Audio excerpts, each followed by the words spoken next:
রাজধানীর উত্তরায় বিমান বাহিনীর একটি প্রশিক্ষণ যুদ্ধ বিমান বিধ্বস্ত হয়ে ১৯ জন নিহত হয়েছে। আহত হয়েছে শতাধিক। দুপুর ১:০৬ F-7 BGI প্রশিক্ষণ বিমানটি উড্ডয়নের পরপরই উত্তরায় মাইলস্টোন স্কুল অ্যান্ড কলেজ ক্যাম্পাসে বিধ্বস্ত হয়। বিধ্বস্তের পরই এতে আগুন ধরে যায়। অন্যান্য আইনশৃঙ্খলা বাহিনীর সাথে উদ্ধার কাজে অংশ নেন সেনা, নৌ ও বিমান বাহিনীর সদস্যরা। গুরুতর দগ্ধ ৭০ জনকে ভর্তি করা হয়েছে ঢাকা মেডিকেলের বার্ন ইনস্টিটিউটে। এদিকে বিমানের ফ্লাইট পাইলট লেফটেন্যান্ট তৌকির ইসলাম ঢাকা CMH এর ICUতে চিকিৎসাধীন রয়েছেন বলে নিশ্চিত করেছেন প্রধান উপদেষ্টার বিশেষ সহকারী অধ্যাপক ডক্টর সাইদুর রহমান। এদিকে বিমান বিধ্বস্তে হতাহতের ঘটনায় আগামীকাল রাষ্ট্রীয় শোক ঘোষণা করা হয়েছে। বিস্তারিত মনির হোসেন তোপর রিপোর্টে।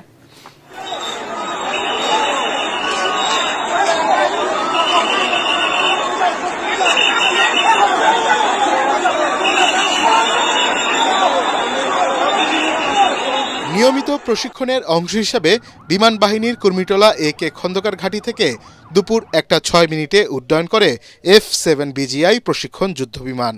উড্ডয়নের কয়েক মিনিটের মধ্যেই উত্তরার মাইলস্টোন স্কুল অ্যান্ড কলেজের হায়দার আলী ভবনে বিধ্বস্ত হয় বিমানটি। সেখানে টিফিনের জন্য প্রস্তুতি নিচ্ছিল শিক্ষার্থীরা।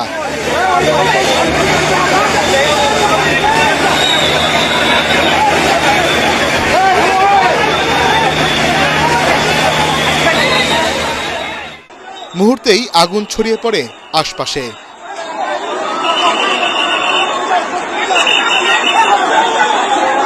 বিকট শব্দ ও আগুনের গোলায় শিক্ষার্থীদের মধ্যে আতঙ্ক ছড়িয়ে পড়ে।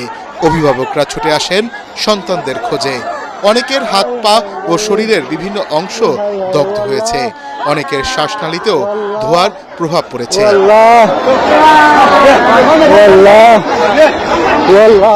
দুর্ঘটনার সময় মাইলস্টোন স্কুলের প্রথম থেকে সপ্তম শ্রেণীর ক্লাস চলছিল। হঠাৎ বিকট শব্দ ও বিস্ফোরণে ছাত্রছাত্রীরা দিশেহারা হয়ে পড়েন। অনেকে কান্নায় ভেঙে পড়েন, কেউ কেউ রুম ছেড়ে বেরিয়ে আসেন।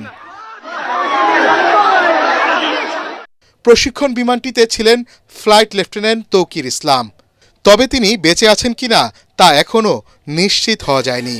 ঘটনাস্থলে তাৎক্ষণিক উদ্ধার কার্যক্রম শুরু করে সেনাবাহিনী, নৌবাহিনী ও ফায়ার সার্ভিস।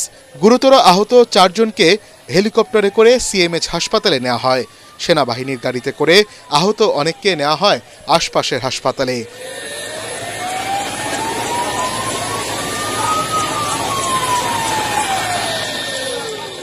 জাতীয় প্লাস্টিক অ্যান্ড বার্ন ইনস্টিটিউট হাসপাতালে দগ্ধ ৭০ জনকে উদ্ধার করে আনা হয়েছে।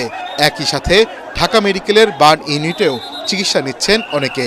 চিকিৎসাধীন শিক্ষার্থীদের কয়েকজনের অবস্থা আশঙ্কাজনক। আহতদের জন্য জরুরি ভিত্তিতে রক্তের প্রয়োজন। উত্তরা আধুনিক হাসপাতাল, কুয়েত মৈত্রী হাসপাতাল, লুবানা হাসপাতাল, M Mansur Ali medical college হাসপাতালেও চিকিৎসা নিচ্ছেন আহত বেশ কয়েকজন।